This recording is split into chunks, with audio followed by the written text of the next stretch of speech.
সুপ্রিয় দর্শক, সাজ্জাদ কাদির স্বাগত জানাচ্ছি আমাদের চ্যানেলে।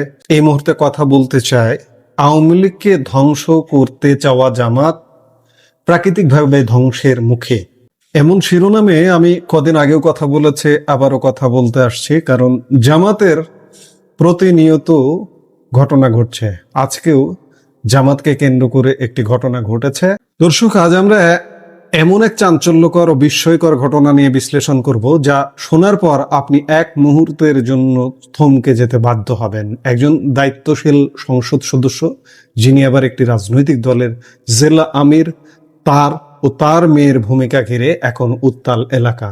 মাদ্রাসায় যাতায়াতের রাস্তা নিয়ে সংঘাত, মাদ্রাসায় ঢুকে অভিভাবকের মাথা ফাটিয়ে দেওয়া, স্থানীয় বাসিন্দাদের বিক্ষোভ, বাড়ি ভাঙচুর এবং অবরুদ্ধ হয়ে ফেসবুক লাইভে এসে চরম আকুতি, সব মিলিয়ে এক নজিরবিহীন নাটকীয় পরিস্থিতির সৃষ্টি হয়েছে এক জামাতের এমপিকে কেন্দ্র করে। কি ঘটেছিল ঠিক সেখানে? কেনই বা জামাতের এক সংসদ সদস্য এবং তার মেয়েকে নিজেদের ঘরের মূল ফটক বন্ধ করে অবরুদ্ধ হতে হলো?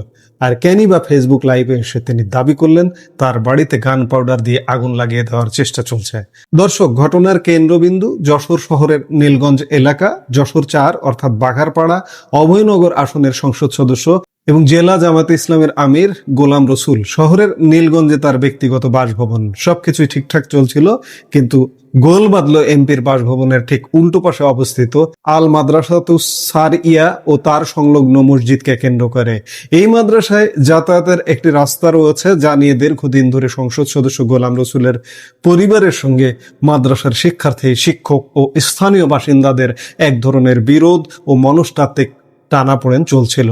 কিন্তু এই সামান্য রাস্তার বিরোধ যে এমন এক সহিংস রূপ নেবে, তা হয়তো নীলগঞ্জের সাধারণ মানুষ কল্পনাও করতে পারেনি। ঘটনার সূত্রপাত কিন্তু একদিনে হয়নি। মূল সংঘাতের ঠিক আগের দিন অর্থাৎ গতকাল সোমবার একটি অনাকাঙ্ক্ষিত ঘটনা ঘটে। সংসদ সদস্য গোলাম রসুলের মেয়ে অনন্যা ওই মাদ্রাসার কয়েকজন শিক্ষার্থীর ওপর চড়াও হন এবং তাদের নানাভাবে ভয়ভীতি দেখান বলে অভিযোগ ওঠে।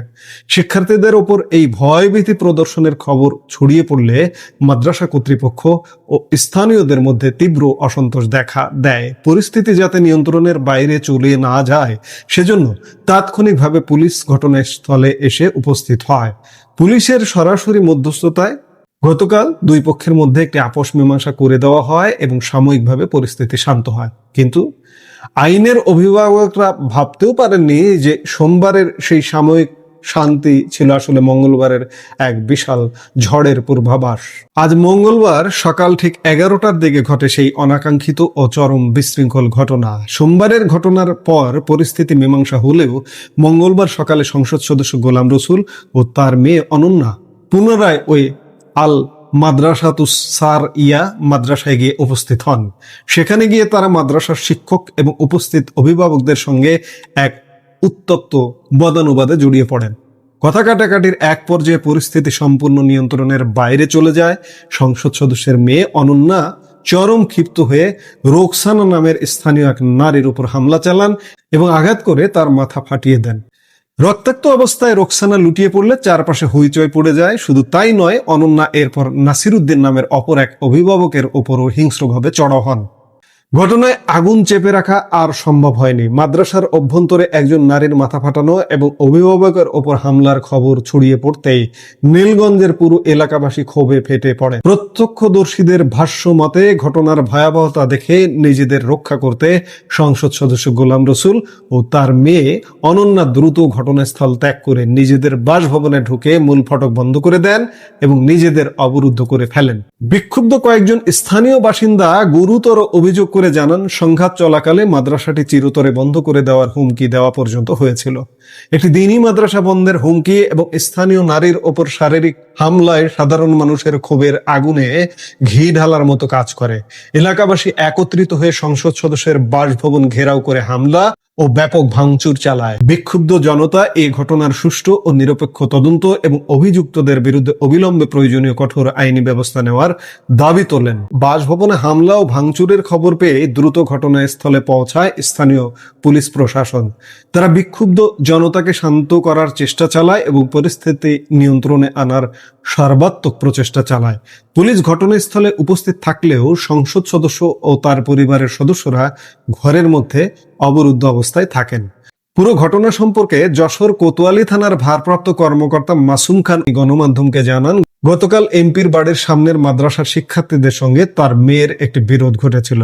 সেই বিরোধের সূত্র ধরে আজ পুনরায় এলাকাবাসীর সঙ্গে সংসদ সদস্যের মেয়ের তুমুল ঝামেলা বাঁধে।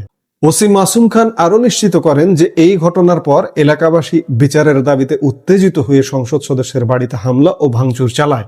পুলিশ দ্রুত ঘটনাস্থলে পৌঁছে সংসদ সদস্য ও তার পরিবারকে পূর্ণ নিরাপত্তা দান করেছে এবং পরিস্থিতি সামাল দিতে সেখানে পুলিশ সদস্য মোতায়েন রাখা হয়েছে।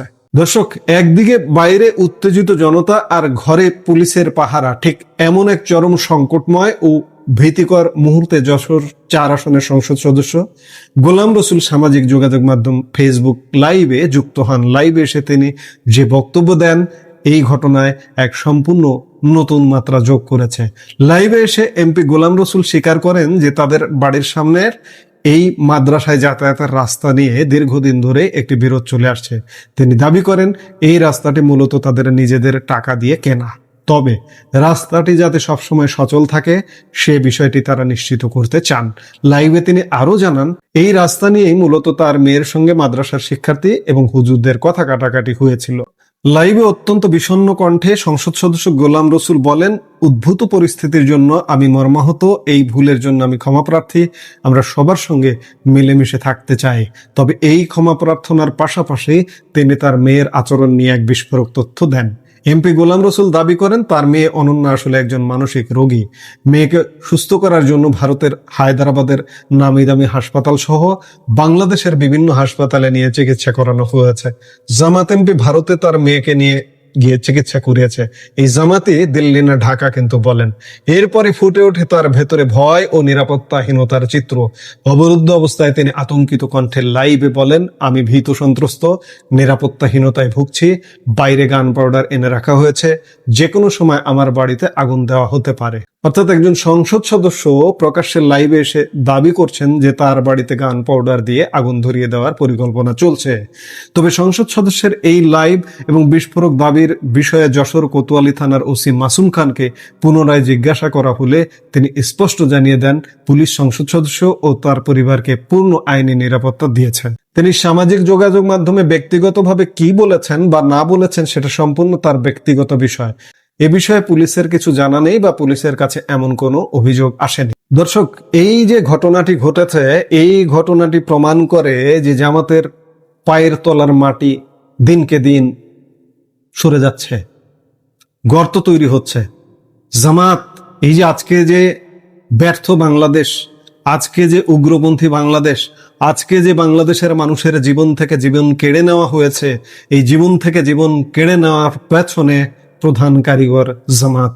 1971 সালে মুক্তিযুদ্ধে যেমন আমাদের পরাজয় এবং আমাদের বিজয়ের বিপক্ষে ছিল, আমরা একটা স্বাধীন দেশ হই, এই স্বাধীন দেশ হবার পথে প্রধান বাধা ছিল, ঠিক তেমনি 24-এ একটা সরকার পতন, ষড়যন্ত্রমূলক ভাবে সরকার পতনের প্রধান কারিগর কিন্তু জামাত। জামাত এই যে মঞ্চটা নির্মাণ করেছে, আজকে সেই সময়ের সরকার পতন, সেই সময় থেকে আজকে পর্যন্ত যে অস্থিরতা বাংলাদেশে চলছে, এই মঞ্চ নির্মাতা, এই সেট ডিজাইনার আর এর পারফর্মার হচ্ছে বিএনপি, এবং বিএনপি জামাত মিলিয়ে দেশকে একটা অস্থিতিশীল পরিবেশ, একটা শ্বাসরুদ্ধকর পরিবেশ তৈরি করে ফেলেছে। আল্লাহ, মনে হয় আমি এর আগেও এই জামাত বিষয়ক ভিডিওতেই বলেছিলাম যে রিভেন্সটা কিন্তু আল্লাহ নিয়ে নেয় প্রাকৃতিক ভাবে। এই যে দেখুন না, জামাতের এমপির নারী কেলেঙ্কারি, জামাতের এই যে আজকের ঘটনা, জামাতের এমপি নড়াইলে, এই যশোরে আজকে ঘটনা, নড়াইলের এক এমপি সরকারি অনুদান, তার অনুদানের মধ্যে মেয়ের নাম পর্যন্ত ঢোকানো হয়েছে। এরকম নানা রকম কেলেঙ্কারি। জামাতের সাংগঠনিক ভাবে ভেতরে কঠিন অবস্থা চলছে।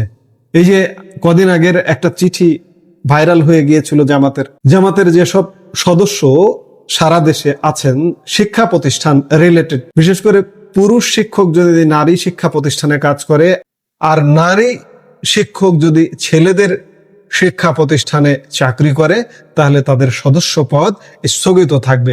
এরকম ঘটনা নিয়ে জামাতের অভ্যন্তরে নানা রকম তোলপাড়, অর্থাৎ সব মিলিয়ে জামাতের অভ্যন্তরে কিন্তু একটা ব্যাপক তোলপাড় শুরু হয়ে গেছে। এই দেশ ধ্বংসকারী জামাত, প্রকৃতি আল্লাহ প্রদত্ত বিচার, এই জামাত ধ্বংস হয়ে যাচ্ছে। আসলে আপনি যদি মনে করেন যে জামাত বিশাল শক্তি, বিশাল, তাদের শক্তি কিন্তু সীমিত।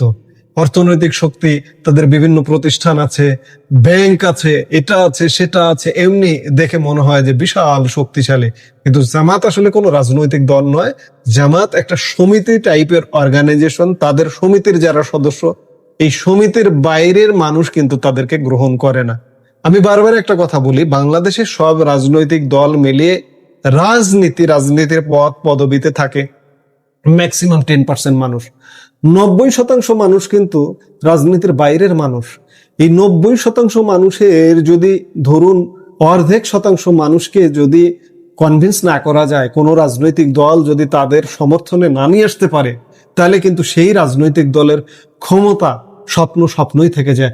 জামাতের ক্ষেত্রে কিন্তু সেটি, এই যে আজকে দেখছেন জামাত এই যে এতগুলো আসন পেয়ে জামাত জোট, এগুলো কিন্তু সম্পূর্ণ আর্টিফিশিয়াল।